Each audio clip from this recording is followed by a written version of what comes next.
Hello, my dear friends. A very warm welcome to our series of weekly current affairs, है ना। तो दोस्तों ध्यान रखिएगा, जो विन सीरीज है, यह जो विन सीरीज है, this will help you a lot in preparing your for your examination. ठीक है, तो ध्यान रखिए, जो विन सीरीज है बेसिकली एक वीक लेट चल रही है। एक वीक लेट इस सेंस में चल रही है कि आपको हेल्प रहे रिवाइज करने में। ठीक है, तो द हिंदू का सब्स्टिट्यूट तो दोस्तों देखो कोई भी नहीं है, टू बी फ्रैंक, बट ये हम कोशिश करेंगे कि ये सब्स्टिट्यूट के तौर पे आपकी पूरी तरह से हेल्प कर पाए। ठीक है, इसका बेसिक पर्पस है रिवीजन देना, और साथ ही साथ आपको ये ओरिएंट करते रहना कि देखिए आपने पिछले हफ्ते जो भी न्यूज में आया था उसमें से ये न्यूज पढ़ी है या नहीं पढ़ी है, और पढ़ी है तो बहुत अच्छी बात है, समझ में आया आपको या नहीं समझ में आया, उसका बेसिक्स कहां से और कैसे निकलता है। ठीक है, मैं हूं डी प्रकाश, और दोस्तों हमारी वेबसाइट लॉन्च हो चुकी है educatedsapiens.in। प्लीज ये ध्यान रखिएगा, यहाँ पे एथिक्स एंड एसे की टेस्ट सीरीज भी लॉन्च हो चुकी है। एथिक्स एंड एसे की टेस्ट सीरीज भी लॉन्च हो चुकी है, जो डिस्क्रिप्शन बॉक्स है उसमें सारे लिंक्स दिए हुए हैं। Please go to that and that will help you a lot. ठीक है, काफी सारी हेल्प करेगा। इसके अलावा दोस्तों हम लोग वीकली करंट अफेयर का भी टेस्ट सीरीज निकाला है। Weekly test series current affair का टेस्ट सीरीज भी निकाला हुआ है। वीकली करंट अफेयर का टेस्ट सीरीज भी हमने निकाला हुआ है। ठीक है, ध्यान रखिए, वीकली करंट अफेयर का टेस्ट सीरीज भी हमने निकाला हुआ है, और इसको भी आप ज्वाइन कीजिए। I will recommend this because क्या होगा कि आपकी प्रिपरेशन, जैसे आप लोग बोलते हैं एमसीक्यू सर इंक्लूड कीजिए, ये जो वीकली टेस्ट सीरीज है इसमें 10 to 15 जो भी है प्रीलिम्स के क्वेश्चन रहेंगे। ध्यान रखिए 10 से 15 प्रीलिम्स ओरिएंटेड क्वेश्चंस रहेंगे, और साथ ही साथ 2 मेंस के क्वेश्चन रहेंगे जो कि आपको लिखने हैं। ध्यान रखिएगा, ये टोटली फ्री नहीं होगी, अभी के लिए आपके लिए फ्री हो सकती है कुछ दिनों के लिए। ठीक है, ताकि हम लोग चाहते हैं कि एक बार आप देखो, चीज को समझो, बट दोस्तों ध्यान रखना 2 मेंस के क्वेश्चन हर वीक चेक करना हर बच्चे के बड़ा मुश्किल काम हो जाता है। ठीक है, तो मैं बिल्कुल कोशिश करूंगा आप लोगों को चेक करके देने की, समझाने की, but eventually I have to pay, मतलब आस्क फॉर ए प्राइस, मतलब छोटी सी रखूंगा अमाउंट। जैसे आप देखिए इथिक्स की टेस्ट सीरीज है वो मात्र 499 में मैं 4 टेस्ट दे रहा हूँ। 499 में आपको 4 टेस्ट मिल रहे हैं। कितने? 4 टेस्ट आर देयर। ठीक है, यहाँ पे ऐसे की टेस्ट सीरीज में भी मात्र 4 टेस्ट, मतलब मात्र 499 रुपए में 4 टेस्ट मिल रहे हैं। अगर दोस्तों आप मार्केट में परचेज करते हैं तो सोचो केवल चेक करवाने का कॉस्ट, एक कॉपी को चेक करवाने का कॉस्ट आपको 500 रुपये पड़ जाता है। तो फिर ऑब्वियस ही बात है, कोई भी आपको इससे कम दाम में कहीं पे भी नहीं दे सकता है। ठीक है, ये टेस्ट मैं खुद चेक करूंगा, इसीलिए मैं आपको इतने कम दाम पे भी दे पा रहा हूँ। ठीक है, तो इसके अलावा ध्यान रखिए मेरा टेलीग्राम चैनल है यूपीएससी विद डीपी, तो अगर चाहे तो इसको भी कर सकते हैं, और साथ ही साथ इंस्टाग्राम पे भी है एजुकेटेड सेपियंस के नाम से। Please feel free to join us, please feel free to join us, that will help you eventually. ठीक है, अब देखो दोस्तों, सबसे पहला जो टॉपिक है, सबसे इंपॉर्टेंट टॉपिक है, अगर आपने नोटिस किया हो अभी प्रेसिडेंट इलेक्शन की बात चल रही है। Can anyone tell me who is the presidential candidate है ना, फर्स्ट ट्राइबल वुमन है ना, woman who can be next president, है ना। तो बेसिकली जो अगली प्रेसिडेंट बनने वाली है, पहली बार कोई ट्राइबल वुमेन बन सकती हैं, काफी चांसेस हैं पहली बार कोई ट्राइबल वुमेन बनेगी प्रेसिडेंट। तो ये कौन है, व्हाट इज हर नेम, है ना, उनका नाम क्या है, प्लीज कोशिश कीजिए एक बार मुझे बताने की। ठीक है, कमेंट सेक्शन में जरूर कमेंट कीजिएगा। इसके अलावा चलिए एक और स्टेटमेंट देता हूं। ठीक है, आई होप आप लोगों ने कमेंट किया है। ठीक है, इसके अलावा एक और स्टेटमेंट देता हूं। ठीक है, यस, एक मिनट मुझे जरा सा अलाउ कीजिए, मैं एक बार क्रॉस चेक कर लूं, है ना, कि सारी चीजें सही है ना, परफेक्शन में है। यस, दूसरा स्टेटमेंट ये है कि प्रेसिडेंट और vice president, president and vice president, ठीक है, एवरीथिंग इज वर्किंग परफेक्टली, है ना, प्रेसिडेंट एंड वाइस प्रेसिडेंट। ठीक है, प्रेसिडेंट एंड वाइस प्रेसिडेंट का इलेक्टोरल कॉलेज सेम होता है। क्या मैंने बोला? इलेक्टोरल कॉलेज सेम होता है। ठीक है, both have same electoral college. ये स्टेटमेंट ट्रू है या फॉल्स है? ठीक है, जल्दी बताइएगा कमेंट सेक्शन में, जरूर से बताइएगा, थोड़ी देर में आपको कंपेयर भी करवा दूंगा। ठीक है, बट अभी के लिए आपको ये चीजें ध्यान रखनी है। ठीक है, तो ऑफिस ऑफ वाइस प्रेसिडेंट के लिए भी इलेक्शंस की बात चल रही है। सबसे पहले तो प्रेसिडेंशियल इलेक्शंस होंगे, ध्यान रखिए। फर्स्ट ट्राइबल वुमेन एक खड़ी हो रही है, अगर इतिहास में पहली बार होगा जब एक ट्राइबल वुमन हमारी प्रेसिडेंट होंगी। ठीक है, हर नेम आई होप आपने सही लिखा हुआ है, श्रीमती द्रौपदी मुर्मू। ठीक है, श्रीमती द्रौपदी मुर्मू, ये टीचर रही थी एक टाइम पे, एंड शी बिकेम, मतलब अब आज की डेट में देखिए गवर्नर से प्रेसिडेंट बने। झारखंड की गवर्नर है अभी, अगर आपको पता हो तो झारखंड की गवर्नर है, and she is from Odisha. ठीक है, झारखंड की गवर्नर है अभी, और she is from Odisha, please ये ध्यान रखिएगा। इसके अलावा president vice president same electoral college होता है। आई होप आपने आंसर दिया है दोस्तों, ये स्टेटमेंट फॉल्स है, ठीक, ध्यान रखिएगा, सेम इलेक्टोरल कॉलेज नहीं होता है, दोनों का इलेक्टोरल कॉलेज अलग होता है। इलेक्टोरल कॉलेज का मतलब क्या है? इलेक्टोरल कॉलेज का मतलब ये है कि आपके जो इलेक्शन के लिए जो पर्सन सेलेक्ट किए जाते हैं, जो पर्सन वोट करते हैं या इलेक्शन में खड़े होते हैं, उनके इलेक्शन करते हैं, they are not the same person, ठीक है। अब देखो इसके आगे की मैं बात करता हूं, तो अबाउट में बात करता हूं। सबसे पहले ये समझना कि कौन करवाता है इसका इलेक्शन, ठीक है। इलेक्शन कमीशन ऑफ इंडिया करवाएगा, ऑब्वियस सी बात है, बिल्कुल सिंपल सा सवाल है ये तो, ठीक है। वाइस प्रेसिडेंशियल इलेक्शन जो है इन्होंने अनाउंस किया है, ईसीआई ने, इलेक्शन कमीशन ऑफ इंडिया ने वाइस प्रेसिडेंशियल इलेक्शन अनाउंस किया है अगस्त 2022 में हेल्ड करवाने के लिए।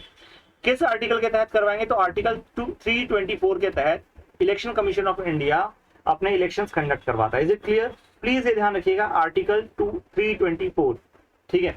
अब देखिए वाइस प्रेसिडेंट की अगर मैं बात करता हूं तो सेकंड हाईएस्ट कॉन्स्टिट्यूशनल ऑफिस है इंडिया का, सेकंड हाईएस्ट कॉन्स्टिट्यूशनल ऑफिस है।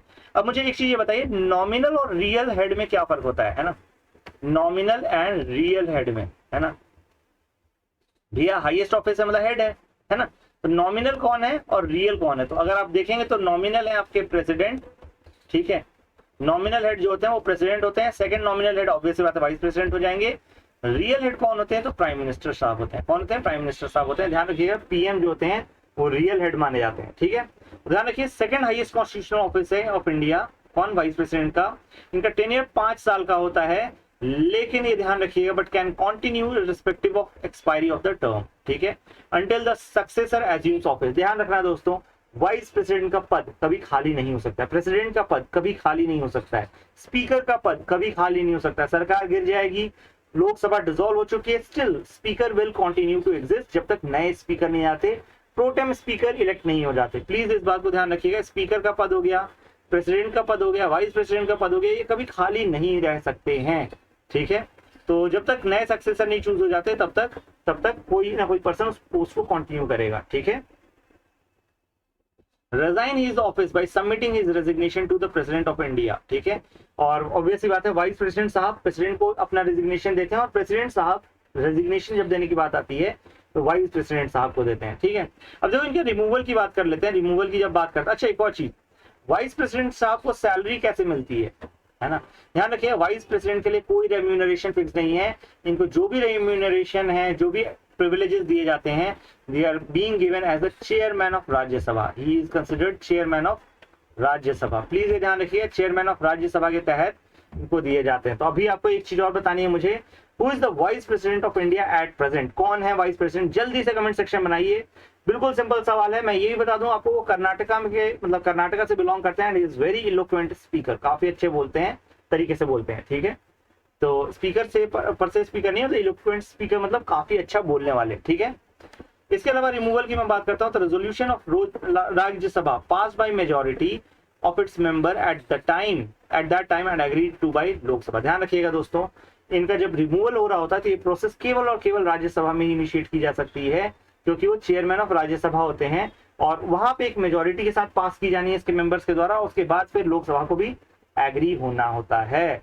बट ऐसा नहीं है कि रेजोल्यूशन आज लाए और कल पास हो गया, नहीं, it can not happen. Please ये ध्यान रखिए, रेजोल्यूशन जो है ये कम से कम एक नोटिस पीरियड दिया जाता है आपका, एटलीस्ट 14 डेज का, 14 दिन का नोटिस पीरियड दिया जाता है, 14 डेज का, और उसके बाद ही फिर ये रिजोल्यूशन मूव ऑन किया जा सकता है, आगे बढ़ाया जा सकता है। इसके अलावा ध्यान रखिएगा, जो आपके वाइस प्रेसिडेंट होते हैं, he is ex officio chairperson of Rajya Sabha and does not hold any other office of profit. Please ध्यान रखिए, कोई भी ऑफिस ऑफ प्रॉफिट होल्ड करने वाला पर्सन कभी भी आपका वाइस प्रेसिडेंट नहीं हो सकता है। प्लीज ये ध्यान रखिए, is ex officio chairperson of Rajya Sabha and does not hold any office of profit, ठीक है। एलिजिबिलिटी की बात कर लेते हैं, he should be citizen of India. ध्यान रखना, इन्हीं सब पे सवाल फंसाता है। अब वो दे देगा आपको minimum age for becoming a vice president और getting elected as vice president is 30 years. दोस्तों आप वहीं फंस जाएंगे कि राज्यसभा के लिए 30 ईयर्स होती है, नो डाउट, है ना, राज्यसभा के लिए 30 ईयर्स होती है, लोकसभा के लिए 25 साल है। ध्यान रखना, लोकसभा के लिए 25 साल है, ठीक है। प्रेसिडेंट प्राइम मिनिस्टर के लिए ऐसा कोई एज नहीं है, तो ऑब्वियस बात है जो लोकसभा की एज है वही प्राइम मिनिस्टर की भी एज हो जाती है, ठीक है। प्रेसिडेंट के लिए, वाइस प्रेसिडेंट के लिए 35 ईयर्स है, ठीक है। ध्यान रखना, वाइस प्रेसिडेंट के लिए कितना है? 35 ईयर्स है, ठीक है, प्लीज इस चीज का ध्यान रखना। मिनिमम एज पे भी सवाल पूछे जा सकते हैं आपको। Should be qualified for election as a member of Rajya Sabha, should not hold any office of profit under union government और एनी गवर्नमेंट और एनी लोकल अथॉरिटी और any public authority. I hope ये बहुत सेल्फ एक्सप्लेनेटरी है। Basically office of profit उनका नहीं होना चाहिए, ठीक है। अगर है तो रिजाइन करके वो आएंगे, है तो रिजाइन करके आएंगे, है ना। इसके बाद इलेक्टोरल कॉलेज की बात कर लेते हैं दोस्तों। मैंने सवाल में ये आपसे शुरुआत में पूछा कि ऑब्वियसली आता है प्रेसिडेंट और वाइस प्रेसिडेंट के इलेक्टोरल कॉलेज सेम होते हैं। मैंने क्या बताया वहां आंसर फॉल्स है दोस्तों। फॉल्स है क्यों? कि आर्टिकल 66 कहता है कि वाइस प्रेसिडेंट जो है ये एक इलेक्टोरल कॉलेज के द्वारा चुना जाएगा। अब क्या होगा इस इलेक्टोरल कॉलेज का composition? First thing, elected members of Rajya Sabha, elected member of Rajya Sabha, nominated members of Rajya Sabha, elected members of Lok Sabha. ध्यान रखिएगा यहाँ पे विधानसभाओं का कोई रोल नहीं होता, लेजिस्लेटिव असेंबलीज का, लेजिस्लेटिव काउंसिल का कोई रोल नहीं होता, ठीक है, प्लीज ये ध्यान रखिएगा। इसके अलावा प्रेसिडेंट का इलेक्टोरल कॉलेज बिल्कुल अलग होता है, बिल्कुल अलग, है ना। तो आपको पता होगा अगर, तो फिर अभी एक बहुत जोर शोर से कवायद चल रही है श्रीमती द्रौपदी मुर्मू जी के लिए वोट जुटाने के लिए, ठीक है। आपको पता है बहुत सारे स्टेट में नॉन बीजेपी गवर्नमेंट है, तो कौन कौन से ऐसे मेजर गवर्नमेंट हैं और जिनको अप्रोच करने की कोशिश कर रही है, जैसे कि ओडिशा से, मुर्मू मैम खुद ओडिशा से हैं, तो ऑब्वियस सी बात है Odisha government will come at par with BJP, उनको सपोर्ट जरूर करेगी, है ना। तो ऑब्वियस सी बात है ओडिशा में नॉन बीजेपी गवर्नमेंट है तो they will come up with, ठीक है। महाराष्ट्र अगेन बीजेपी, है ना, बीजेपी अब हुई है मतलब फिर भी शिवसेना सरकार है वहां पे, तो वो भी सपोर्ट करेंगे ही करेंगे, ठीक है। इवन उद्धव सर की भी जो पार्टी है शिवसेना है, उन्होंने भी कहा है कि हम भी सपोर्ट करेंगे, है ना। तो ध्यान रखिए इस तरह से कई सारी ऐसी चीजें हैं जो उन्होंने सोच समझ करके खेली है। झारखंड खुद भी करेगा, ठीक है, झारखंड भी करेगा।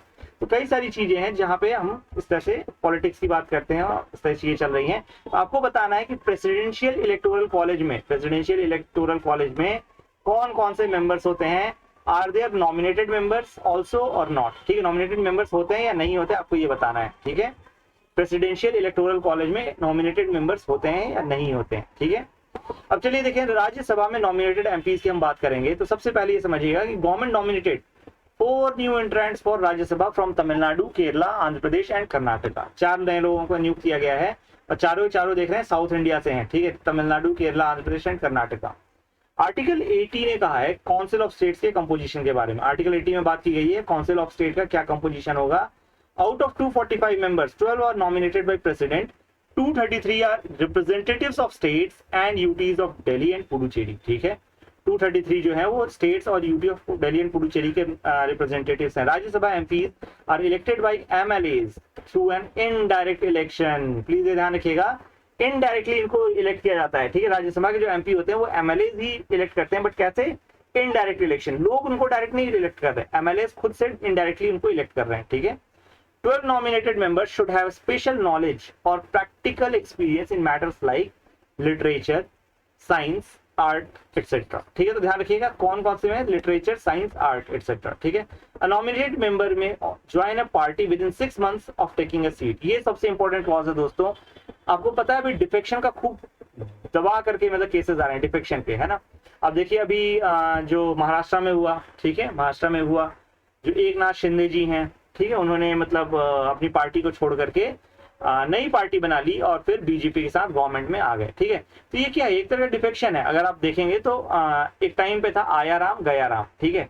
आपको अगर 12th क्लास की हिस्ट्री पढ़ेंगे तो फिर आपको रियलाइज, पॉलिटिकल साइंस पढ़ेंगे तो आपको रियलाइज होगा हरियाणा में एक थे गया लाल साहब। कौन से? गया लाल, है ना, गया लाल, है ना।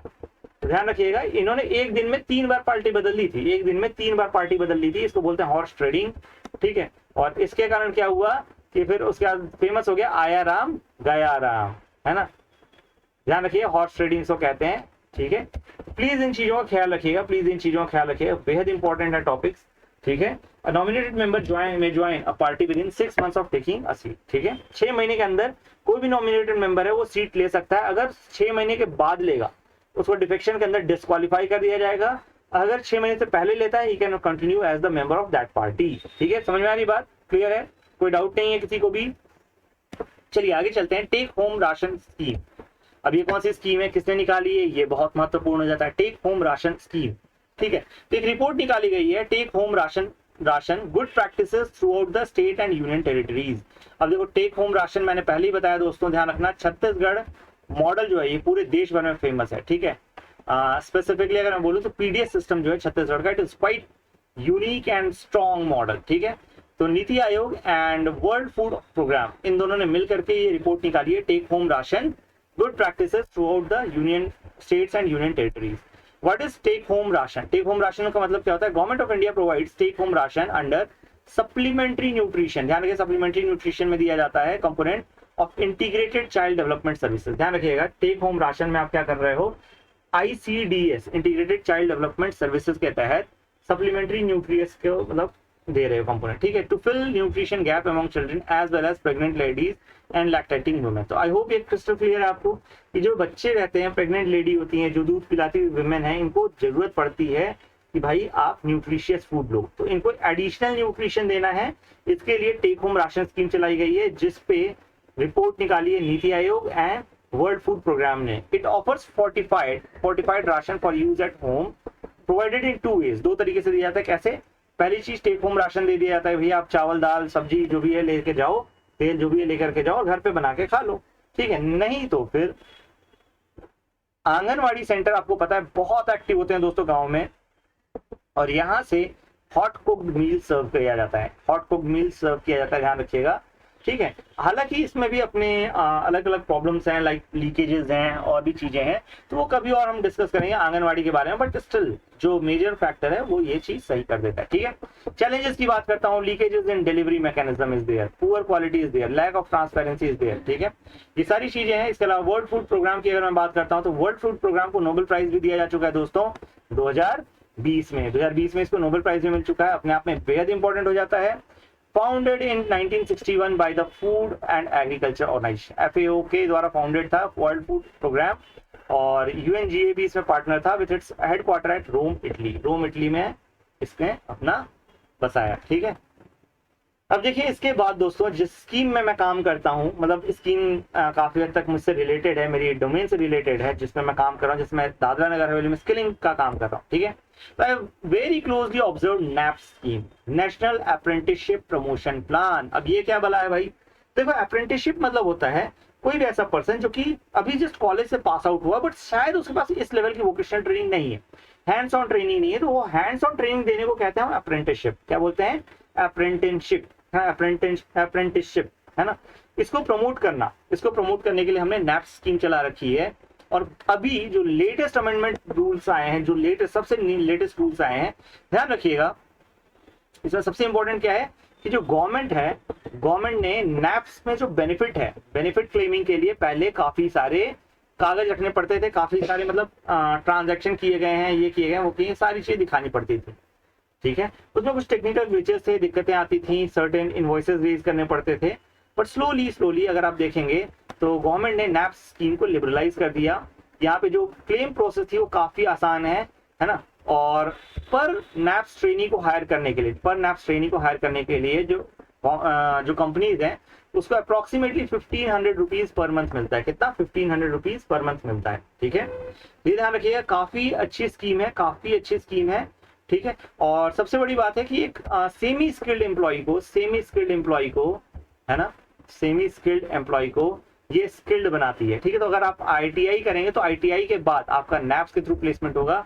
अभी इसका स्कोप बढ़ा करके इसको पॉलिटेक्निक, आपके गवर्नमेंट इंजीनियरिंग कॉलेज और साथ ही साथ PMKVY और दूसरी स्कीम्स के साथ जोड़ करके बढ़ा दिया गया है, ठीक है। समझ में आई बात? Is it clear? तो ध्यान रखिए, ministry of skill development and entrepreneurship जो है, इसने NAPS स्कीम अनाउंस की है, would be A component of direct benefit transfer scheme का हिस्सा बनाएंगे। NAPS जो है इंट्रोड्यूस किया गया था 2016 में इंट्रोड्यूस किया गया था to promote apprenticeship training nationwide and provide financial support to organisations that offer apprenticeships, ठीक है। तो इसके लिए एक पोर्टल पे कंपनीज को रजिस्टर करना पड़ता है, और फिर जब भी वो हायर करेंगी तो उस पर्सन को वहां पे रजिस्टर करेंगी, उसको दिखाएंगे हमने इनको पेमेंट कर दिया है, और उसके एवज में 1500 रुपीज पर पर्सन या 25% ऑफ द स्टाइपेंड वैल्यू जो भी आप पे करेंगे वो चीज आपको वापस मिल जाएगी, ठीक है। जो भी कम होगा वो मिल जाएगा, ठीक है। तो ध्यान रखिएगा, यूजुअली जो मिनिमम वेज आता है अप्रोक्सीमेटली 8500 के आजू बाजू आता है, 8500 के आजू बाजू आता है। इसके हिसाब से कंपनीज पे करते हैं, 1500 उनको मिल जाता है। तो इफेक्टिवली जो उनको स्किल्ड लेबर पड़ता है 1 साल के लिए, 1 साल के लिए, ध्यान रखिए मात्र 7,000 रुपए में पड़ता है ना। तो this is also win win situation for employers. और एम्प्लॉयज के लिए क्यों है, क्योंकि एम्प्लॉयज को एक स्किल मिल जाता है, एक सर्टिफिकेट मिल जाता है, एक्सपीरियंस सर्टिफिकेट कि हाँ so and so person has work at this place with and he has so much talent, ठीक है, ये इस चीजों में वो टैलेंटेड है, ठीक है। और over 12 lakh apprentices are working in various industries as of right now. ध्यान रखिएगा मिनिमम 2% स्किल्ड लेबर आपको रखना ही रखना है किसी भी इंडस्ट्री में, और ये शायद फ्यूचर में नंबर बढ़ा दिया जाए। गवर्नमेंट अगर इसका नंबर बढ़ाएगी तो इससे जो फॉर्मलाइज स्किल है वो बढ़ेगा, प्लीज इस बात का ध्यान रखिएगा। In the past employers would pay apprentices the whole fee before requesting reimbursement from the government. पहले क्या होता था कि भाई आप पहले पूरा पे करो फिर जाकर रिइंबर्समेंट लो गवर्नमेंट से। अब क्या हुआ, डायरेक्ट बेनिफिट प्रोग्राम से भाई आपने कल दिया और आज गवर्नमेंट से वापस ले लो, है ना। तो ध्यान रखिएगा ये चीज है, गवर्नमेंट इमीडिएटली डिपॉजिट कर देगी अपना कॉन्ट्रीब्यूशन, ठीक है, और यस अप्रेंटिसेस के बैंक अकाउंट में through it's national skill development corporation. तो सिंपल सी बात है, गवर्नमेंट डायरेक्टली जो 1500 रुपए है वो नैप्स बेनिफिशियरी के अकाउंट में डाल देगी और 7,500 जो कंपनी है उसको देना पड़ेगा, एज सिंपल एज दैट। तो ये प्रोसेस भी डायरेक्ट हो गई है, लीकेजेस भी इसमें बंद हो जाएंगे और सारी चीजें अपने आप में बेटर तरीके से रन करेगी, ठीक है। अब इसके अलावा देखिए इनिशिएटिव्स क्या है, इनिशिएटिव्स टू प्रमोट अप्रेंटिसशिप, है ना, अप्रेंटिसशिप। ध्यान रखिए, अच्छा मैं एक और चीज बताना भूल गया, अब ये जो है कुछ डिस्ट्रिक्ट्स में मंथली बेसिस पे करवा दी गई है, कुछ डिस्ट्रिक्ट्स में ये कह दिया गया है कि you have to conduct a rozgar mela हर महीने आपको करना है। ध्यान रखिएगा रोजगार मेला आपको हर महीने करवाना है। तो ये अपने आप में एक चैलेंज हो गया है, क्योंकि देखो पास आउट बच्चे कुछ सीजन में होते हैं, जैसे आपको ही पता है बोर्ड के रिजल्ट्स अभी कुछ दिनों में निकलने वाले हैं, ठीक है।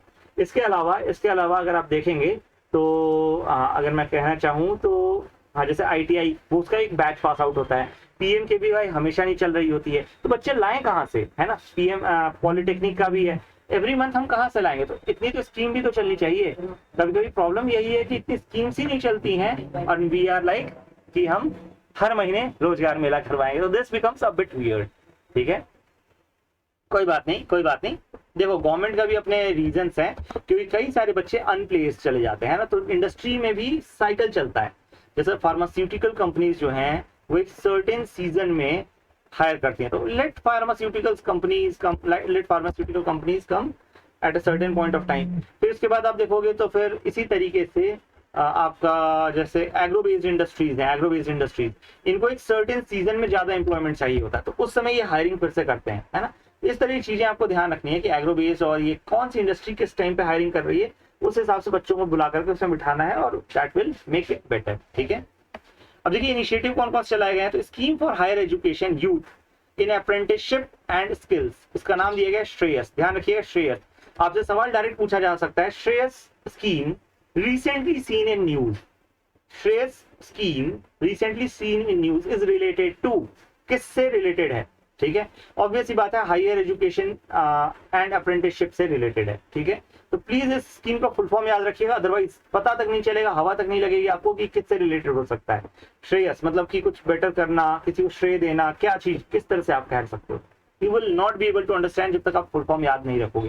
प्लीज ये ध्यान रखिएगा, अक्सर बच्चों को यहाँ पे फंसाया जाता है, ट्रैप किया जाता है, ठीक है।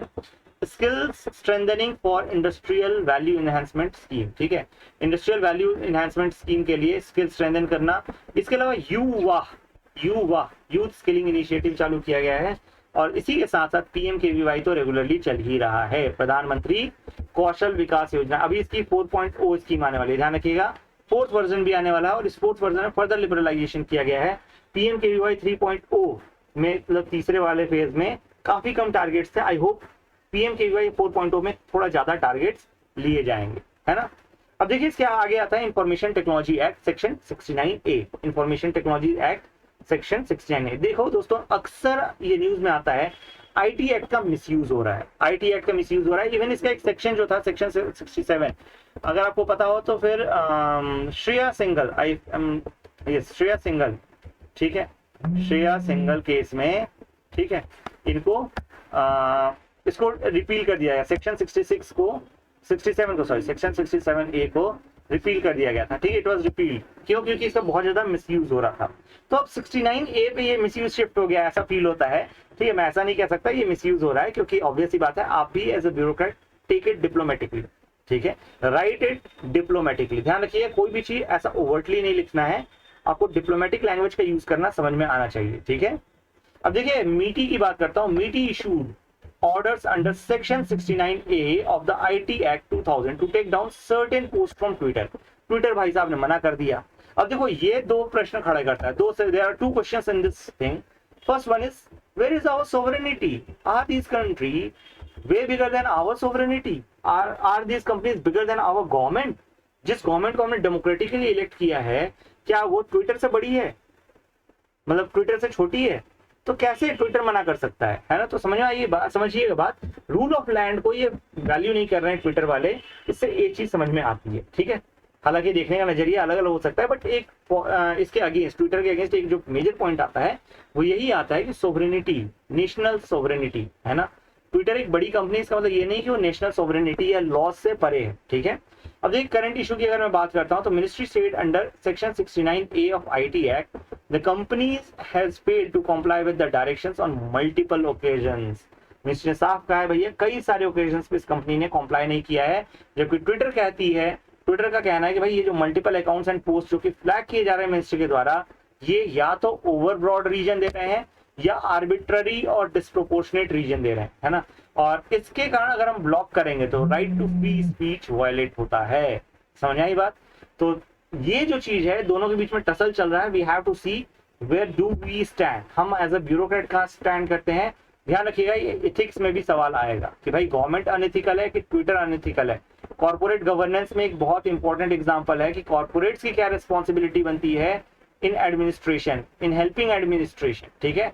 प्लीज मेक श्योर कि एथिक्स के कॉर्पोरेट गवर्नेंस में अगर कुछ ऐसा सवाल आता है, आपको लगता है रेलेवेंट है, तो यूज दिस केस स्टडी, ठीक है। इज इट क्लियर, समझ में आ रही है बातें?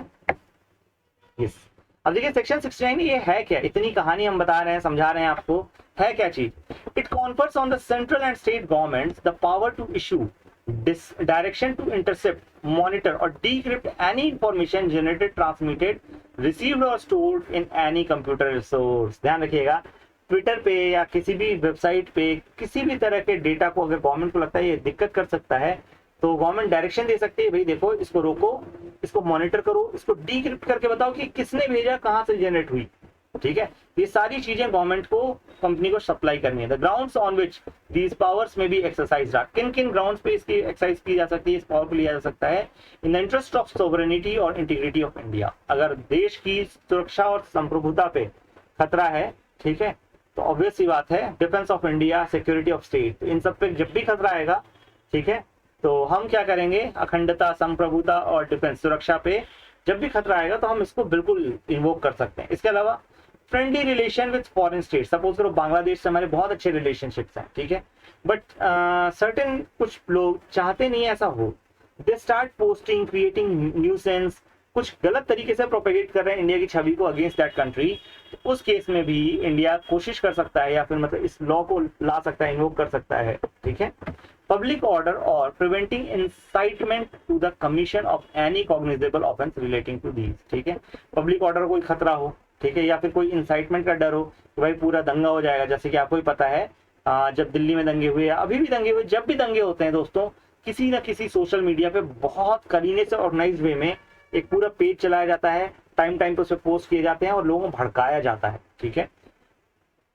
फॉर इन्वेस्टिगेटिंग एनी ऑफेंस, किसी भी ऑफेंस को इन्वेस्टिगेट करने के लिए भी, जैसे अभी देखो मर्डर कर दिया, ठीक है, अभी देखो उदयपुर में मर्डर हुआ, हैदराबाद में मर्डर हुआ था, तेलंगाना में मर्डर हुआ था, ठीक है। तो ये सब क्या था, ये भाई पूरा नेटवर्क है अच्छा भला, है ना, पाकिस्तान में इसकी जड़ें हैं, तो ऑब्वियस सी बात है इसके ऑफेंस को इन्वेस्टिगेट करने से कोई कंपनी मना नहीं कर सकती। भाई आप कैसे कह सकते हो, ठीक है, कि भाई हम, हमारा कस्टमर है, उसकी प्राइवेसी खतरे में, नहीं, you can never say that, ठीक है, भाई मर्डर हुआ है।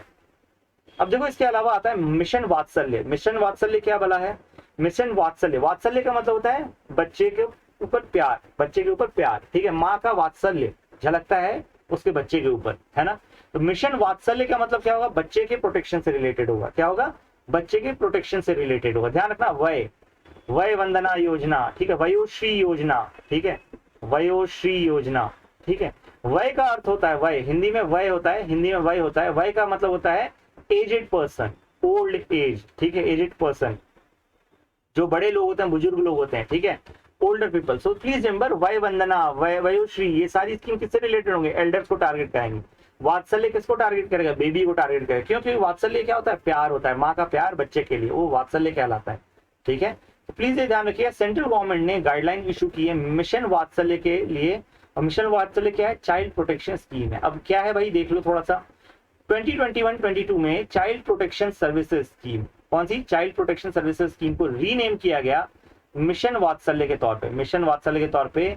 ठीक है, प्यारा नाम रखा गया है। कंपोनेंट्स क्या है इस मिशन वात्सल्य में? ध्यान रखिए, improve functioning of statutory body, जो स्टैट्यूटरी बॉडी है, जो लॉ के तहत इसके स्कीम के लिए बनाई गई है, उनकी फंक्शनिंग को इंप्रूव करेगा। ठीक है, स्ट्रेंथन करेगा service delivery structure, service delivery structure को स्ट्रेंथन करेगा, अपस्केल करेगा institutional care and services, encourage करेगा non institutional community based care, emergency outreach services को बढ़ाएगा, और साथ ही साथ ट्रेनिंग एंड कैपेसिटी बिल्डिंग में भी हेल्प करेगा। Is it clear? मिशन वात्सल्य।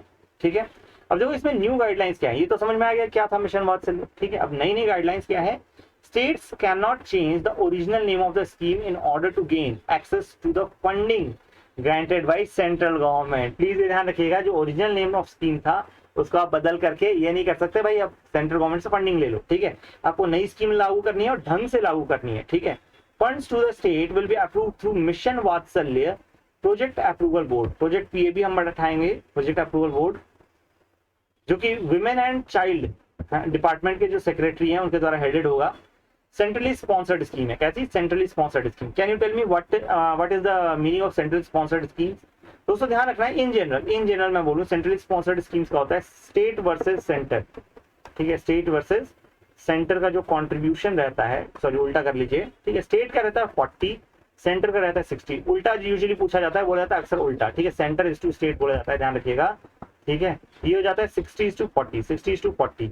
बट ये ध्यान रखिए 60:40 हर जगह के लिए अप्लाई नहीं होता। कुछ जो हिली स्टेट्स हैं, hilly states like north eastern state, Himachal Pradesh, Uttarakhand, union territory of Jharkhand, Jammu and Kashmir, इन सब के लिए क्या है, और स्टेट एंड सेंटर यूटी के लिए है ना, ये 90:10 है। ठीक है, ध्यान रखिएगा 90:10 है। ठीक है, ठीक है। The financial support for vulnerable children living with extended families or in foster care, supporting their education, nutrition and health needs। ठीक है, फाइनेंशियल सपोर्ट भी देंगे हम vulnerable children को। साथ साथ MVS will support state adoption resource agency, सारा। अब सारा किसके अंदर काम करती है? Central adoption resource agency authority के अंदर काम करती है। सारा क्या है, ध्यान रखिएगा, ये हमारी नेशनल बॉडी है एडॉप्शन के लिए। अगर आपको बच्चा गोद लेना है, ठीक है, या किसी फॉरेनर को बच्चा गोद लेना है, तो उस केस में, या कोई डिस्प्यूट हो जाता है किसी बच्चे को गोद लेने से रिलेटेड, ठीक है, उस केस में सेंट्रल एडॉप्शन रिसोर्स अथॉरिटी काम करती है। और इसी का जो ब्रांच है, क्योंकि देखो सब कुछ सेंट्रल लेवल पे तो हो नहीं सकता है ना, तो इसी के जो ब्रांच खोली गई है, that is state adoption resource agencies.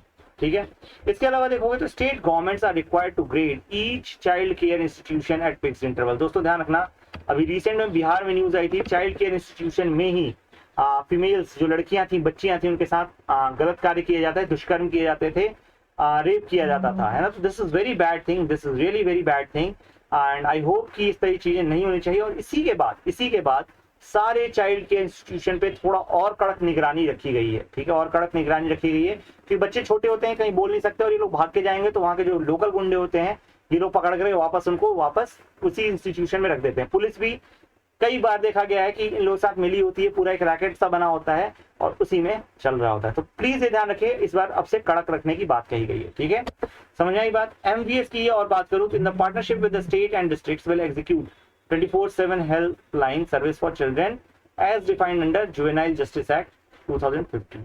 ठीक है, प्लीज ये चीज ध्यान रखिएगा कि MVS in partnership with states and districts will execute 24/7 helpline for children under juvenile justice act 2015। ठीक है, अब देखो दोस्तों, ये जब चीज समझ में आ गई मिशन वात्सल्य के अंदर, तो सबसे इंपॉर्टेंट, अब नेक्स्ट जो इंपॉर्टेंट टॉपिक है, दैट इज चकमाज। आप मुझे बता सकते हो चकमा एंड हजोंग, ये ट्राइब कहाँ पे मिलेगी? Chakma and Hajong are tribes settled in, कहाँ पे सेटल्ड हैं? ठीक है, ध्यान रखिएगा दोस्तों, इनमें से एक बुद्धिस्ट हैं और एक हिंदू हैं, और ये लोग मैसेकर जब हो रहा था बांग्लादेश में काफी ज्यादा मैसेकर हो रहा था, अगर आपको पता हो तो 1972 के जस्ट पहले 1972 में जब हमने आजाद करवाया, ठीक है, 1971 में, तो फिर उस समय बहुत ज्यादा पाकिस्तानी आर्मी जो है इनका बुचरिंग कर रही थी, मैसेकर कर रही थी, और वहां से कई सारी प्रॉब्लम्स आज भी देखने को मिलती है हमारे नॉर्थ ईस्ट में। चकमा एंड हाजोंग पहले तो भाग करके आपके त्रिपुरा मणिपुर यहाँ पे आए, और उसके बाद फिर इनको सेटल कर दिया गया अरुणाचल प्रदेश में। ध्यान रखिए कहाँ पे, अरुणाचल प्रदेश में। आई होप ये आपको पता है कहानी, ठीक है। और इनके अगेंस्ट आज भी, क्योंकि अरुणाचल प्रदेश इनको एक्सेप्ट कर नहीं पाया है ना, इनके खिलाफ आज भी डिस्क्रिमिनेशन होता है, ठीक है। तो चकमास क्या है, ध्यान दीजिए क्यों न्यूज में थे। सबसे पहले तो ये समझिए कि एनएचआरसी जो है इसने रिपोर्ट मांगी है हैरेसमेंट ऑफ चकमास इन अरुणाचल प्रदेश, है ना। ये थोड़ा सा मतलब रिपोर्ट मांग रहे हैं एनएचआरसी वाले। तो चकमा है क्या, है ना। Majority of Chakma people are Theravada Buddhist, please remember Theravada Buddhist, ठीक है। समझ में आ रही बात, चकमा कौन हो गए, बुद्धिस्ट हो गए, आई होप आपको पता है ये चीज। और हाजोंग कौन हो गए, ये हिंदूज हो गए, ठीक है। तो ये लोग बुद्धिस्ट एंड हिंदूज थे जो कि बांग्लादेश से भाग करके आए थे 1972 वॉर में, जब हमने बांग्लादेश को आजादी दिलाई थी। इज इट क्लियर, ओके, ठीक है। primarily live in Chittagong Hills of Bangladesh, China and Arakan Valley, Arakan provinces of the Myanmar, Burma, Mizoram, Tripura, इन सब एरिया में ये रहते हैं। तो मिजोरम त्रिपुरा में पहले आए थे, बट इनको फिर अरुणाचल प्रदेश असम में भेज दिया गया। तो Arunachal Pradesh, Assam and few families in West Bengal, वहां पे इनको सेटल करवा दिया गया, और वहीं से फिर प्रॉब्लम की जड़ स्टार्ट हुई, ठीक है। आई होप ये सारी चीजें क्लियर है। इसके बाद आता है परिमाण। परिमाण क्या होता है, ध्यान रखिए, परिमाण का मतलब क्या होता है, जियो portal for NCR, national capital region, परिमाण नाम दिया गया इसको, ठीक है। परिमाण, है ना। तो ये क्या है, 2011 अगस्त 2021 में लॉन्च किया गया नेशनल कैपिटल रीजन के लिए, प्लानिंग बोर्ड जो है उसने लॉन्च किया। साथ ही साथ union minister for housing and urban affairs ने इसको पब्लिक के लिए ओपन कर दिया, ठीक है। अब परिमाण है क्या चीज, तो परिमाण क्या है देख लो एक बार, portal for analytical regional information and mapping of NCR. अब आप परिमाण लेकर के बैठ जाओगे, परेशान हो जाओगे दोस्तों, ध्यान रखना ये एक रीजनल इंफॉर्मेशन मैपिंग सिस्टम है, स्पेसिफिकली तैयार किया गया है एनसीआर के लिए, जो कि दिल्ली रीजन, ठीक है, दिल्ली एंड एक्सटेंडेड रीजन, ठीक है। Developed through national informatics centre, NIC ने इसको डेवलप किया है दोस्तों, ध्यान रखना। साथ ही साथ covers detail of various sectors like land use, transport, industries, water, power, health, shelter, heritage, tourism, disaster management etcetera. इससे क्या होगा, सारा डेटा जब एक जगह पे आ जाएगा, सारा डेटा जब एक जगह पे आ जाएगा तो आपको बहुत आसानी होगी किसी भी काम को मैनेज करने में और एक दूसरे से सिंक करके चलने में। जैसा भी आप देखिए रिसेंटली उत्तराखंड में इसी तरह की प्रॉब्लम हुई है, ठीक है। डिजास्टर आया, क्यों आ रहा है वहां बार बार डिजास्टर, क्यों बार बार लैंडस्लाइड हो जाती है, क्यों ऐसे मतलब प्रॉब्लम इसी एरिया में आ रहा है, केदारनाथ एरिया में, है ना। तो रीजन उसके पीछे ये है कि टूरिज्म हेरिटेज बढ़ा, ठीक है। उसके पीछे जो फैसिलिटीज बनाई गई, जो मतलब इंफ्रास्ट्रक्चर डेवलप किया गया, वो प्रॉपरली प्लान नहीं था, डिजास्टर प्रूफ नहीं था, डिजास्टर रेजिलिएंट नहीं था, है ना। तो प्लीज इस चीज को ध्यान रखिएगा कि इसमें कई सारे जब सेक्टर्स मिलेंगे, they will help us to plan it in better way, they will help us to plan it in better way. I hope आपको दिखाने के लिए मैं डिलीट कर रहा हूँ, प्लीज इस चीज का ध्यान रखिएगा, ठीक है। इसके आगे अगर मैं बात करता हूँ तो help in to decentralise planning and management of NCR region, ठीक है। तो आज की डेट में वैसे भी आपको पता है बॉटम्स अप अप्रोच चल रही है, बॉटम अप अप्रोच चल रही है, नीचे से ऊपर जाने की बात चल रही है। और इसीलिए आप देखेंगे MGNF प्रोग्राम, जिसका मैं भागीदार भी हूँ, है ना, इसको भी लॉन्च किया गया सो दैट हम ग्राउंड बेसिस पे प्लानिंग कर सकें, ग्राउंड रियलिटीज को स्टडी कर सकें, और फिर उसके बाद उस बेसिस पे पॉलिसी बनाई जा सके, स्किलिंग पॉलिसी बनाई जा सके, ठीक है। Strengthening teaching and learning result for state, STARS project. कौन सा, strengthening teaching and learning result state, that is for states STARS project. तो ध्यान रखना, STARS project is related to, direct question आ सकता है या फिर डायरेक्ट पूछा जा सकता है, STARS project has been launched by which ministry, कौन सी मिनिस्ट्री ने लॉन्च किया। तो ये दो सवालों को ध्यान रखना है। अगर आंसर पता है तो प्लीज लेट मी नो कि भाई किस मिनिस्ट्री ने लॉन्च किया है। आप वो गेस भी कर सकते हो चाहो तो, strengthening teaching learning and result. तो ऑब्वियसली बात है कौन सी मिनिस्ट्री होगी, तो देखिए यहाँ पे मिनिस्ट्री ऑफ एजुकेशन है, ध्यान रखना, मिनिस्ट्री ऑफ एजुकेशन है, ठीक है। स्टार्स जो स्कीम है, ध्यान रखिए, quality and governance of school education in 6 states, 6 states में इसको करती है, हिमाचल प्रदेश, राजस्थान, महाराष्ट्र, मध्य प्रदेश, केरला एंड ओडिशा, ठीक है। सेंट्रली स्पॉन्सर्ड स्कीम है, ध्यान रखिए, सेंट्रली स्पॉन्सर्ड स्कीम है, ठीक है। दो मेजर कंपोनेंट कौन कौन से नेशनल लेवल पे है, स्टेट लेवल पे है। Strengthening of learning assessment systems established in a national assessment system, जिसको हम बोलेंगे परख, ध्यान रखना, परख। जैसे पारखी होते हैं ना, सोने को परखते हैं, जज करते हैं, चेक करते हैं, वैसे ही हम सबसे पहले नेशनल असेसमेंट सेंटर बनाएंगे, नेशनल लेवल पे काम करेगा, और ये क्या करेगा, एसेस करेगा कि भाई कौन टीचर किस हद तक पढ़ा रहे हैं और कहाँ पे रिजल्ट में फ्लॉ आ रहा है जो कि हम सुधार सकते हैं। ठीक है, स्टेट लेवल की अगर मैं बात करूंगा तो strengthening early childhood education, classroom instruction, vocational education programme, ठीक है, स्टेट लेवल पे आएगा। इसके अलावा 2022 का edition of state of food security and nutrition in the world, SOFI report है, ठीक है, 2022 का ध्यान रखिए, ये सोफी रिपोर्ट, ठीक है। ये न्यूज में क्यों है, पहली चीज joint publication by food and agriculture organisation, international fund for agriculture development, UNICEF, world UN world food programme and WHO. दोस्तों बहुत सारी ऑर्गेनाइजेशन है, ध्यान रखना, FAO food and agriculture organisation, UNICEF, ठीक है, UNWFP, ठीक है, वर्ल्ड फूड प्रोग्राम, इसका WHO, और एक कौन सा रह गया आपका, international fund for agriculture development, IFAD, ठीक है। तो ध्यान रखिए ये इतनी सारी ऑर्गेनाइजेशन लगा रखा है। आई डोंट फील कि ये रिपोर्ट के ऑर्गेनाइजेशन के बेस पे पूछा जाएगा कि भाई इसमें से किन किन ऑर्गेनाइजेशन निकालती हैं, ये बहुत रेयर चांस है क्योंकि बहुत सारी ऑर्गेनाइजेशन मिली हुई है। ठीक है, की फाइंडिंग्स देख लो एक बार के लिए, ये आपके मेंस में कोट करने के बहुत काम आएगा। मेंस में स्पेसिफिकली अगर एग्रीकल्चर पे सवाल आता है, प्राइमरी सेक्टर पे सवाल आता है, न्यूट्रिशन पे सवाल आता है, तो कई तरीके से आप इसको यूज कर सकते हो। ठीक है, कई तरह से यूज कर सकते हो। सोसाइटी पे भी सवाल को आप यूज कर सकते हो, यूज इसको अगर चाहो तो। ठीक है, कैसे मैं बता दूंगा थोड़ी देर में। 2021 में 828 million people are affected by hunger globally. Globally 828 million people affected हैं, ठीक है, an increase of about 46 million since 2020। ध्यान रखना 2020 से 46 मिलियन लोगों का इंक्रीज हुआ है। World is moving in reverse, दुनिया पीछे की तरफ जा रही है, अवे फ्रॉम सस्टेनेबल डेवलपमेंट। इसने खुल के कहा है कि भैया जो SDG है हमारा, हंगर खत्म करने का, फूड इनसिक्योरिटी खत्म करने का, माल न्यूट्रिशन खत्म करने का सारे फॉर्म्स में, इन सब से हम उल्टी दिशा में जा रहे हैं। मतलब इनको घटाने का एम था 2030 तक, एलिमिनेट करने का एम था, और हम क्या कर रहे हैं, इसको बढ़ा रहे हैं, हम इसको बढ़ा रहे हैं। प्लीज ये ध्यान रखिएगा, अगर स्टैटिक भी रहता तो we would have been like कि चलो ठीक है, सही चल रहा है। Major drivers of food insecurity and malnutrition क्या क्या है, conflict, climate extremes, economic shock combined with growing inequality. ध्यान रखिए 4 कारण है, रट के चलिएगा, ये मेंस के हिसाब से बेहद इंपॉर्टेंट है। इकोनॉमी हो गया, सोसाइटी हो गया, माल न्यूट्रिशन पे कोई क्वेश्चन आ गया तो आप बेशक इसको यूज कर सकते हो। प्लीज ये ध्यान रखिएगा, एग्रीकल्चर पे भी कहीं यूज कर सकते हो। ठीक है, तो प्लीज इस चीज का ध्यान रखना। ऐसे में भी यूज कर सकते हो, ठीक है, और एथिक्स में भी कर सकते हो। When 828 million people in world are hungry, how can we expect them to rise up the Maslow curve. Can you think, Maslow curve आप लोगों को पढ़ाया मैंने एथिक्स में?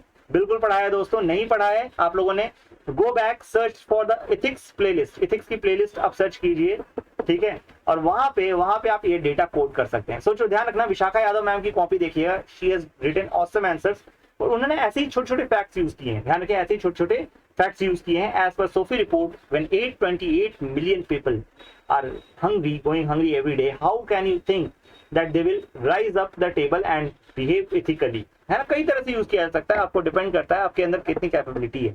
सोचिए इसको, इंटरलिंकेजेस बनाइए। इकोनॉमी का पॉइंट है, मैंने बताया, मैस्लो कर्व से लिंक कर दिया उसको, है ना, कि प्राइमरी लेवल में क्या होता है, फूड, शेल्टर और मतलब रोटी, कपड़ा, मकान, बेसिकली ये 3 नीड होती है, ठीक है, एंड सेफ्टी। ठीक है, इसके अलावा panel suggest increasing tenure of house committees. ध्यान रखिए, हाउस कमेटी जो होती है, हाउस कमेटी मतलब आपका जैसे लोकसभा, राज्यसभा में भी कई सारी कमिटीज बनती हैं, ठीक है, तो इनका टेन्योर बढ़ा दो। क्यों टेन्योर बढ़ा दो भाई, तो बात करते हैं, देखो ध्यान रखना, the first ever comprehensive study on Rajya Sabha secretariat, ये पहली बार, ध्यान रखिएगा, एक प्रॉपर स्टडी की गई राज्यसभा सेक्रेटेरिएट कैसे काम करता है, कहाँ काम करता है। Rajya Sabha secretariat which started in 1952 with 200 officers and staff at 1700 personnels at present. ठीक है, सजेशंस बाय द पैनल क्या है, increasing tenure of the parliamentary committee from the present 1 year to 2 years. ठीक है, 1 साल से 2 साल करना है हमको, पार्लियामेंट्री कमेटी का जो टेन्योर है वो बढ़ाया जाएगा। ठीक है, इंक्रीज इन फील्ड विजिट्स को बढ़ाएंगे from the present 2 visits for maximum of 10 days in a year to 3 visits and 15 days. ध्यान रखिए, 3 विजिट एंड 15 दिन हम बढ़ाएंगे। ठीक है, समझ आई बात, फील्ड विजिट्स को बढ़ाना है, ताकि क्या होता है दोस्तों, ध्यान दीजिए, जैसे आप गडकरी साहब को देखेंगे, है ना, नितिन गडकरी साहब को लेक्चर्स देखेंगे, मैंने आई थिंक अपने ग्रुप में पोस्ट भी किया है, अगर टेलीग्राम ग्रुप में आप नहीं है तो please go ahead and join that. Nitin Gadkari साहब के जो स्पीच के जो छोटे छोटे अंश थे वो कंपाइल किए हुए थे, and they can be very good data points for you to quote. ठीक है, बहुत अच्छे से उन्होंने डेटा पॉइंट्स बताए, इंटरनेशनल प्रैक्टिसेस बताई हैं, तो वो आप कोट कर सकते हैं। ठीक है, तो ध्यान रखिए, ये जो फील्ड विजिट्स होती है ना, ये बहुत हेल्प करती हैं कोई पर्टिकुलर मॉडल डेवलप करने में, और साथ साथ लर्न करने में मिनिस्टर्स को भी, और साथ साथ जो ब्यूरोक्रेट्स हैं उनको भी। ठीक है, Formation of committee hour for discussion on major report. These reports should be made more accessible to stakeholders and general public. ये जो रिपोर्ट है इनको काफी ज्यादा एक्सेसिबल बनाना है स्टेक होल्डर्स का, जनरल पब्लिक के प्रति, ठीक है। Streamlining of secretariat work, secretariat work को स्ट्रीमलाइन करना है। Disposing of 75% of the issues at lower and middle level in 10-layer hierarchy that exists in secretariat at present, ठीक है। तो ध्यान रखिए 75% जो इश्यूज हैं lower and middle level 10 hierarchy पे, वो सारी चीजें हम खत्म करेंगे, ठीक है। अब देखो पार्लियामेंट्री कमिटीज का क्या काम होता है, आप इस बात को समझना। पहली चीज तो ये अपॉइंटेड और इलेक्टेड बाय हाउस होती हैं, और ये नॉमिनेटेड बाय स्पीकर, है ना, या नॉमिनेट स्पीकर भी नॉमिनेट कर सकते हैं, ठीक है, स्पीकर या चेयरमैन नॉमिनेट कर सकते हैं, और इनके डायरेक्शन में काम करती हैं, ठीक है। दोनों लोकसभा और राज्यसभा दोनों का सेक्रेटेरिएट होता है, ठीक है। ये जो पार्लियामेंट्री कमिटीज होती हैं ये अपनी अथॉरिटी लेकर के आती हैं आर्टिकल 105 और आर्टिकल 118 से। ध्यान रखना ये पूछा जा सकता है सवाल, इंपॉर्टेंट है। Parliament is not bound by recommendations of the committee. Parliament जो है कमिटी से रिकमेंडेशन से बाउंड नहीं होता। टाइप्स क्या होते हैं, दो तरह के होते हैं दोस्तों। एक होता है स्टैंडिंग कमिटी जो परमानेंट चलती है, परमानेंट रहती है, हमेशा रहती है, हमेशा फंक्शन करती है, ठीक है। और दूसरी होती है एडहॉक कमिटी, ठीक है। तो ध्यान रखिए स्टैंडिंग कमिटी कौन सी थी, फाइनेंशियल कमिटी, DLRSC है ना, department related standing committees, and other committees for example permanent and regulatory committees, ठीक है। इसके अलावा सेलेक्ट एंड ज्वाइंट कमिटीज होती हैं, बिल वाइज इसको बनाया जाता है। और कमिटीज से एक फायदा बहुत बड़ा दोस्तों ये होता है, ध्यान रखिएगा, कि यूजुअली जो राज्यसभा एंड लोकसभा होता है, लोकसभा एंड राज्यसभा होता है, दिस गेट्स पॉलिटिसाइज। क्यों पॉलिटिसाइज हो चुका होता है, क्योंकि ये लाइव टेलीकास्ट हो रहा होता है, इसका लाइव टेलीकास्ट हो रहा होता है, और हर एक पार्टी अपने आप को बेहतर बताना चाहती है दूसरी पार्टी से। What they will do, they will unnecessarily do the political thing, politicize करने की कोशिश करेंगे। बट यही चीज जब कमिटी में होती है तो ये बंद कमरे में होती है, वहां हर तरह के नेता होते हैं, and they do it for public good, है ना।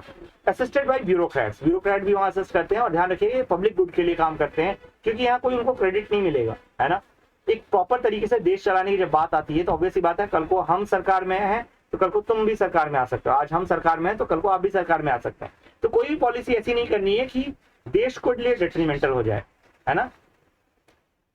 चलिए आगे देखते हैं इंटरनेशनल डे ऑफ कोऑपरेटिव्स। दोस्तों अभी हाल फिलहाल में आपने न्यूज सुना होगा, हाल फिलहाल मतलब मे बी 1 साल हो गए, कोऑपरेटिव्स के लिए एक अलग मिनिस्ट्री ही बना दी गई है। और ये मिनिस्ट्री किस मिनिस्ट्री को तोड़ करके निकली है, कैन यू टेल मी, किस मिनिस्ट्री से निकली है। मतलब कि देखो अभी ये मिनिस्ट्री ऑफ कोऑपरेटिव्स, इसके पहले दूसरी मिनिस्ट्री थी। कौन सी मिनिस्ट्री कोऑपरेटिव्स को हैंडल करती थी, can you tell me, cooperatives को कौन सी मिनिस्ट्री हैंडल करती थी। अच्छा एक और चीज मैं पूछना चाहूंगा, right to form cooperatives, is it a fundamental right और नॉट, ये आप मुझे कमेंट सेक्शन में बताएंगे। प्लीज डू पार्टिसिपेट दोस्तों, क्योंकि बहुत जरूरी होता है कि जब हम यूपीएससी की जर्नी में हो तो हम पार्टिसिपेट करें, है ना। Is it a fundamental right और नॉट, ठीक है, तो ये आपको बताना है। और साथ ही साथ कोऑपरेटिव से रिलेटेड एक कॉन्स्टिट्यूशनल अमेंडमेंट एक्ट काफी फेमस है, आई होप आप मुझे कमेंट सेक्शन में बता पाएंगे। Please try to make sure कि आप बताएं मुझे, ठीक है। अब देखिए कोऑपरेटिव इंटरनेशनल डे मनाया गया था, इंटरनेशनल कोऑपरेटिव डे मनाया गया था, ठीक है। Recently 100th international cooperative day मनाया गया है। ध्यान रखना कोई भी चीज जो 100 साल बाद मनाई जा रही हो, 100th हो, 50th हो, 25th हो, 75th हो, या 10 साल उसके पूरे हो रहे हो, दे बिकम वेरी इंपॉर्टेंट, ठीक है। इंडिया ने इस डे को सेलिब्रेट किया किस थीम के अंदर, building A self reliant India and better world through cooperatives.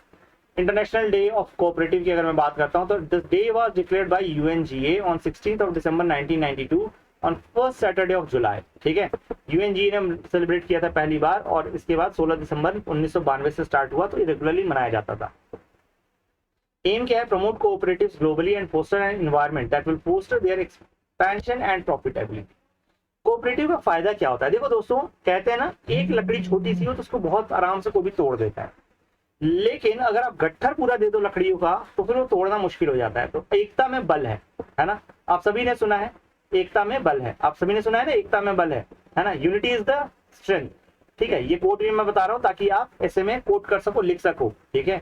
गट्ठर लकड़ियों का हो तो आप नहीं तोड़ पाओगे, इसको बांध दूंगा तो, लेकिन एक एक लकड़ी चटकानी हो तो आराम से टूट जाएगी, ठीक है।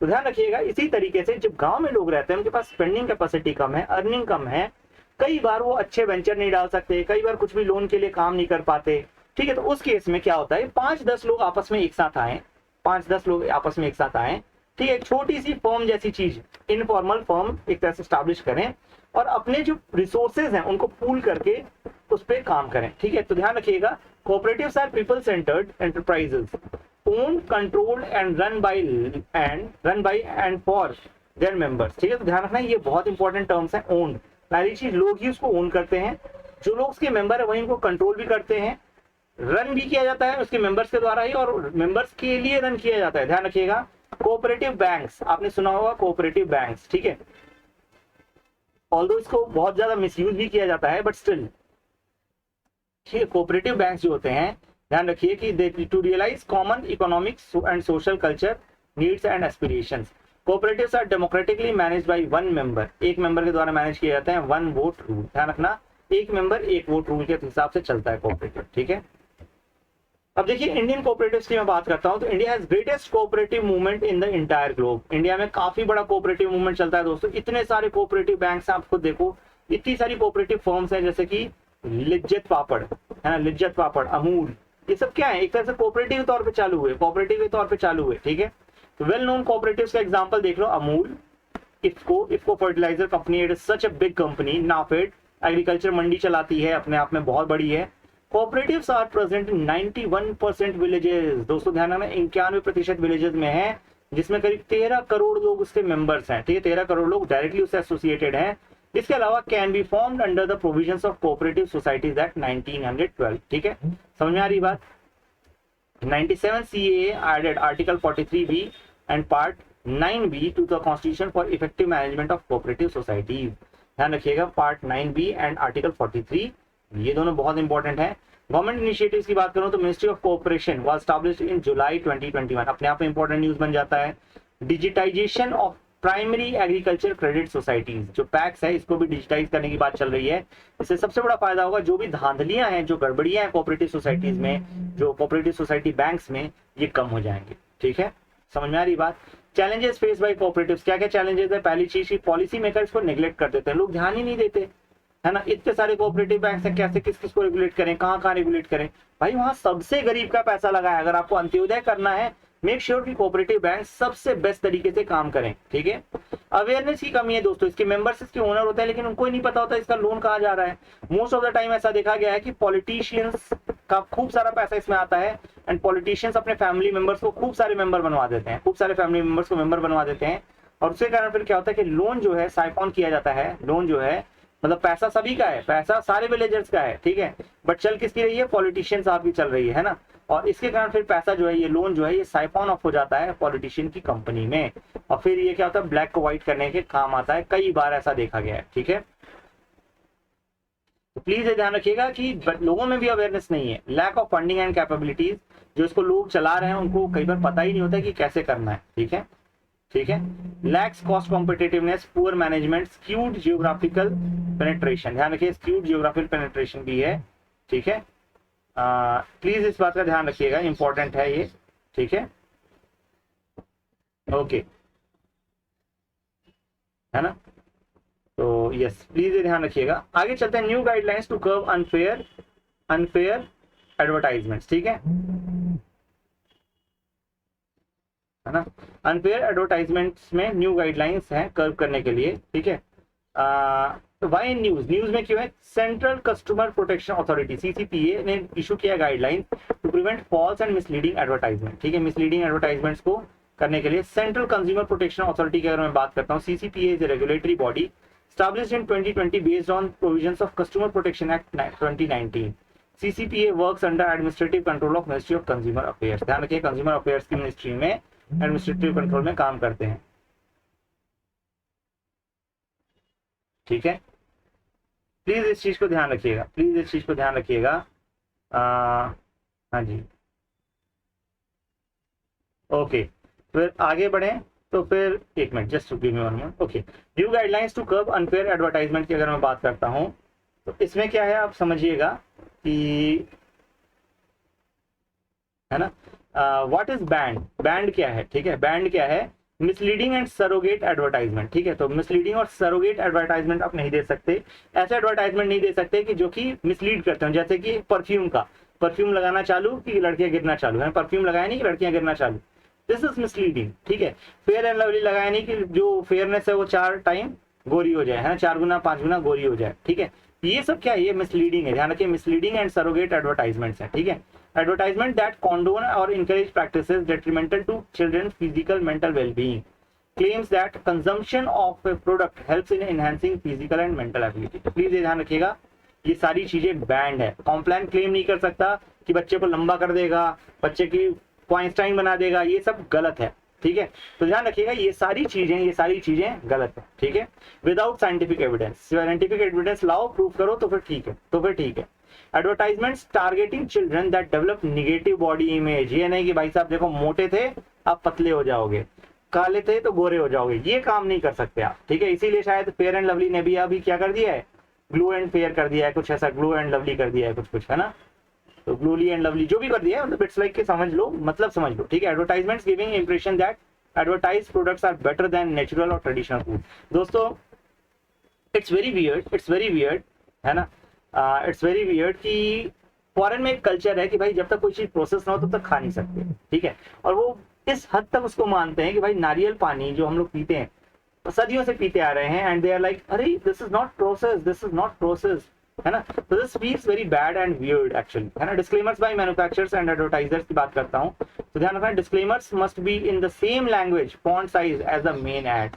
क्या होता है, तंबाकू का ऐड करते हैं और उसमें क्या होता है, नीचे में छोटा लिखा होता है तंबाकू कैन कॉज कैंसर, विमल गुटखा जैसे आप देख लो, ठीक है। तो जुबान केसरी है ना, अभी अक्षय कुमार जी खूब रोस्ट हुए थे उस पर, ठीक है। तो आप समझना कि सेम लैंग्वेज फॉन्ट साइज में बड़ा चलाओ कि भाई तंबाकू खाने से कैंसर होता है, एकदम साफ बोलो उसको, है ना। इन audio visual aids voice over must be clear and not quick work, ऐसा नहीं जल्दी बोल दिया भाग लिए, ठीक है, कि समझ में नहीं आया, उन्होंने तो अपनी ड्यूटी कर दी, इस तरह बदमाशियां नहीं कर सकते। साथ ही साथ owners promoter in the companies need to disclose their stake, जो ओनर्स हैं प्रमोटर्स हैं इनको बताना पड़ेगा कि हाँ भाई इस कंपनी में मेरा इतना स्टेक है। सपोज करो मैं आपको शेयर मार्केट की एडवाइस देने बैठ गया, ठीक है, मेरे पास एक पर्टिकुलर कंपनी का शेयर है, लेट अस से फॉर एग्जांपल सपोज लो, पकड़ लो रिलायंस का है, वैसे है नहीं, मैं जस्ट बता रहा हूँ, रिलायंस का सपोज करो मेरे पास शेयर है। मैं क्या करूंगा, मैं बोलूंगा हमेशा भाई मैं मतलब रिलायंस बहुत अच्छा स्टॉक है, भले this must be working pathetically, but चूंकि मेरा इन्फ्लुएंस बहुत बड़ा है, चूंकि मेरा इन्फ्लुएंस काफी बड़ा एरिया है, तो इस कारण से लोग उसमें स्वे होंगे, आएंगे और उनका पैसा फंस करके बर्बाद होगा, ठीक है। रेस्पॉन्सिबिलिटी ऑफ एंडोर्सर्स की responsibility, endorsers need to do due diligence to gain adequate information of the product, ठीक है। ध्यान रखिएगा एंडोर्स जो भी कर रहा है उसको ड्यू डिलिजेंस होना चाहिए, उस प्रोडक्ट की इन्फॉर्मेशन ढंग से पढ़े। जैसे आपकी आलिया भट्ट मैडम जी गोरे होने का एडवर्टाइजमेंट करती हैं, आपके अक्षय कुमार जी जुबा केसरी का एडवर्टाइजमेंट करते हैं, तो इनको पता होना चाहिए भाई कि ये जो खा रहे हैं उससे क्या क्या नुकसान हो सकते हैं, क्या क्या फायदे हो सकते हैं, ठीक है। Is it really that product which they are advertising और नॉट, ठीक है। इसके अलावा endorsers need to be do due diligence, ध्यान रखना है इनको भी ड्यू डिलिजेंस फॉलो करना है। इसका मतलब misleading advertisements are those which falsely describe a product और service, gives a false guarantee to, likely to mislead the consumers, deliberately conceal information, है ना। इसके अलावा बेट एडवर्टाइजमेंट, भैया बेट नहीं डालनी है आपको, ठीक है, कि भैया ये लो प्राइसेस पे है, सेल पे है, ठीक है। सरोगेट और इनडायरेक्ट एडवर्टाइजिंग, ठीक है। Advertisements for good and product services whose advertisements are prohibited by law, जैसे कि सपोज करो ओपीएम, है ना, कोई बोले कि भैया मैं गांजा बेच रहा हूँ, ऐसा नहीं कर सकते आप, ठीक है, क्योंकि ये इलीगल है, ऑब्वियस सी बात है, इलीगल है, ठीक है, ओपीएम बेच रहा हूँ, ठीक है। प्री क्लेम एडवर्टाइजमेंट, जैसे कि आपके कंज्यूमर को बस केवल एक कुछ कलेक्टिंग पे डिलीवरी आइटम इस तरह का कुछ देना है, ये सब नहीं चलेगा।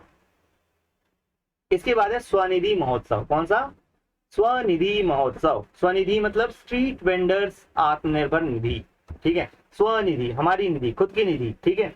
तो इसमें क्या करें, निधि मतलब होता है धन, ठीक है, धन होता है, ध्यान रखिएगा, निधि मतलब होता है पैसा, ठीक है, निधि मतलब होता है पैसा, मनी, ठीक है। फंड जिसको हम कह सकते हैं, actually better word is fund, है ना, exact English translation will be fund, तो स्ट्रीट वेंडर्स फंड, ऐसा समझ लीजिए, ठीक है। इसके लिए महोत्सव चलाया गया था, अगर आपको पता है तो आत्मनिर्भर अभियान जब लॉन्च किया गया था आफ्टर कोविड रिकवरी, उस समय गवर्नमेंट ने कहा था कि जो स्ट्रीट वेंडर्स हैं उनको 10,000 रुपीज पर स्ट्रीट वेंडर हम कोशिश करेंगे देने का, ताकि उनको वर्किंग कैपिटल मिल पाए और वो फिर से अपना बिजनेस जो है खड़ा कर पाए, ठीक है। तो ये रिलीफ पैकेज में था, ध्यान रखिएगा, ये एक तरह से कल्चरल फेस्ट अब मनाया जा रहा है उसके लिए कि स्वनिधि स्कीम बहुत सक्सेसफुल रही है, और इसको मनाने वाला कौन है, ministry of housing and urban affairs, please ये ध्यान रखिएगा, ministry of housing and urban affairs इसको मना रहा है, ठीक है। पीएम स्वनिधि स्कीम क्या है? Launch in 2020, facilitate work capital loans up to 10,000 street vendor to help them restart their businesses which were adversely impacted due to कोविड-19 पैंडेमिक। ठीक है, सेंट्रल सेक्टर स्कीम है, ध्यान रखिए सेंट्रल सेक्टर स्कीम है महुआ scheme के अंदर, महुआ मतलब MOHUA, ministry of housing and urban affairs. ठीक है, इंप्लीमेंटिंग एजेंसी इसकी कौन है? सिडबी। सिडबी, ध्यान रखिए SIDBI is the implementing agency. दोस्तों सवाल यही फंसते हैं, ध्यान रखिए सवाल यही पूछे जाते हैं। दिस इंप्लीमेंटिंग एजेंसी नाबार्ड कर देंगे, आप फंस जाओगे, आपको लगेगा यार नाबार्ड भी तो रूरल एरिया में है, अच्छा खासा काम करता है, सिडबी होगा जबकि उसका सही आंसर। तो ठीक है, तो ध्यान रखना ये चीजें, ये न्यूएंसेस है छोटे छोटे और यहीं पे लोग गलती करते हैं। ठीक है, स्वनिधि को दे देगा मिनिस्ट्री ऑफ फाइनेंस रन करती है, मिनिस्ट्री ऑफ फाइनेंस। ठीक है, तो प्लीज ये ध्यान रखिएगा कि इस तरह गलतियां ना करिएगा कि फाइनेंस नहीं रन करती। ठीक है, इसको रन करने वाला है ministry of housing and urban affairs. SIDBI इसका इंप्लीमेंटिंग एजेंसी है और स्ट्रीट वेंडर्स को 10,000 रुपए देने की बात कही गई थी as a working capital loan ताकि वो अपना बिजनेस दोबारा चालू कर सके आफ्टर कोविड पैंडेमिक।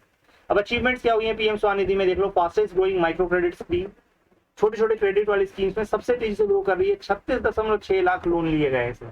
ठीक है, more than 30 lakh new vendors, 30 lakh से ज्यादा नए वेंडर्स आए हैं जिन्होंने लेटर ऑफ रिकमेंडेशन के थ्रू रिकॉग्नाइज किया गया है। ठीक है, अब इसके साथ इशू क्या है दोस्तों, इसके साथ इशू क्या है ये समझिएगा। इशू विद पीएम स्वनिधि, 12 से 13% जो लोन है disburse to street vendor have become NPS. 12 से 13% एनपीए हो गया, ध्यान रखना, नॉन परफॉर्मिंग एसेट बन गया, नॉन परफॉर्मिंग एसेट बन गया। प्लीज ये ध्यान रखिए, नॉन परफॉर्मिंग एसेट बन गया मतलब कि स्ट्रीट वेंडर्स को पे बैक नहीं कर पा रहे हैं, पे बैक नहीं कर पा रहे। 12 से 13% is quite a good amount, big amount. ठीक है, disbursement ratio in some areas remain low due to lack of awareness. बहुत सारे लोग पता ही नहीं है कि यार इस तरह से कोई स्कीम चल रही है, तो वहां पे लोग अप्लाई भी नहीं करते, तो डिसबर्समेंट बहुत कम है। डिस्पैरिटी की बात करूं तो ध्यान रखना, स्टेट्स में इंप्लीमेंटेशन में डिस्पैरिटी है, अलग अलग स्टेट अलग अलग तरीके से अप्लाई कर रहे हैं और अलग अलग तरीके के रिजल्ट भी पा रहे हैं। Only 40% of the street vendors repaid working capital loan given during कोविड-19। ध्यान रखिए, मात्र 40% वेंडर्स जो हैं वो वर्किंग कैपिटल लोन को वापस रीपे कर पाए हैं, बाकी 60% आइदर अभी भी पे कर रहे हैं या फिर 12 से 13% तो एनपीए डिक्लेयर हो गए।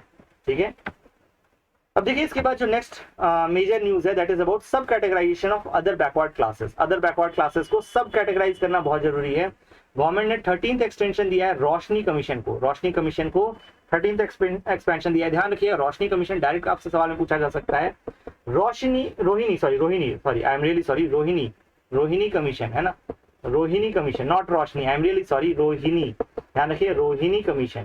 ठीक है, तो रोहिणी कमीशन जो है गवर्नमेंट ने इसको एक्सटेंशन दिया हुआ है। रोहिणी कमीशन क्या करेगा, 2017 का है। ठीक है, ये आर्टिकल 340 में बना है, री एग्जामिन करेगा सब कैटेगराइजेशन ऑफ ओबीसी को आर्टिकल 340 के तहत। ठीक है, रोहिणी कमीशन है, ध्यान रखना ओबीसी के सब कैटेगराइजेशन से रिलेटेड है। ठीक है, आर्टिकल 340 की बात करूं तो क्या है, प्रेसिडेंट अपॉइंट करेंगे कमीशन कि भाई socially and educationally backward classes कौन कौन सी है उसकी कंडीशन पे इन्वेस्टिगेट करो। ठीक है, प्लीज ध्यान रखना, रोहिणी कमीशन है, कौन सी है, रोहिणी कमीशन। अब इसके सब कैटेगराइजेशन की जरूरत क्यों पड़ी? ओबीसी अभी आज की डेट में 27% उनको रिजर्वेशन दिया जाता है जॉब्स में, एजुकेशन में। ठीक है, अब ये माना जाता है कि कुछ एफ्लुएंट कम्युनिटीज हैं वो सेंट्रल लिस्ट में ओबीसी के खूब ज्यादा मेजर बेनिफिशियरी है। तो जैसे कि अगर मैं बताऊं एसटी में ऐसा कुछ डेटा नहीं है, बट मोर देन 50% सीट्स जो हैं वो राजस्थान के मीना लोग ले रहे हैं, मीना लोग, है ना, मीना लोग। तो ये क्या है, ये तो भाई एक मीना का ही उद्धार हो रहा है एसटी रिजर्वेशन से। भाई एसटी रिजर्वेशन सबके लिए दिया गया था, तो इसको रिवैम्प करने की जरूरत है, रिवाइज करने की जरूरत है। ठीक है, ध्यान रखना ये चीज। ठीक है, मैं किसी भी मीना कम्युनिटी के अगेंस्ट नहीं हूँ, प्लीज ये ध्यान रखिएगा। जस्ट एक फैक्ट बता रहा हूँ इन जनरल की एसटी जो कम्युनिटी है, इन जनरल ऐसा देखा गया कि मीना कम्युनिटी मोर देन 50% उसकी बेनिफिशियरी है। ठीक है, एसटी रिजर्वेशन की। तो इस केस में इसी तरह से ओबीसी में भी देखा गया है, सर्टेन जो एफ्लुएंट कमिटीज हैं ये अच्छा खासा ले रही हैं, तो इसको रीकैटेगराइज करने की जरूरत है। ठीक है, रीकैटेगराइज करने की जरूरत है। ठीक है, इससे क्या होगा, जो रिजर्वेशन पॉलिसी है ज्यादा रैशनलाइज हो जाएगी। ठीक है, अब कमीशन की बात कर लेते हैं, रोहिणी कमीशन के बारे में। रोहिणी है, ध्यान रखना रोहिणी। ठीक है, 2015 में एनसीबीसी है ना, एनसीबीसी को बोला गया था, ने बोला था भैया ओबीसी को कैटेगराइज करना चाहिए 3 कैटेगरीज में। 3 कैटेगरीज कौन, एक्सट्रीमली बैकवर्ड, खूब बैकवर्ड, ठीक है, मोर बैकवर्ड एंड बैकवर्ड। ठीक है, तो extremely backward, more backward and backward. Work done so far, क्या क्या काम किया है। In 2021 the commission propose to divide OBCs into 4 sub categories numbered 1, 2, 3, 4 and split 27% into 2, 6, 9 and 10% respectively. ठीक है, 27% को 2, 6, 9, 10% में बांट दो, है ना, ताकि फर्स्ट कैटेगरी को मात्र 2% मिले,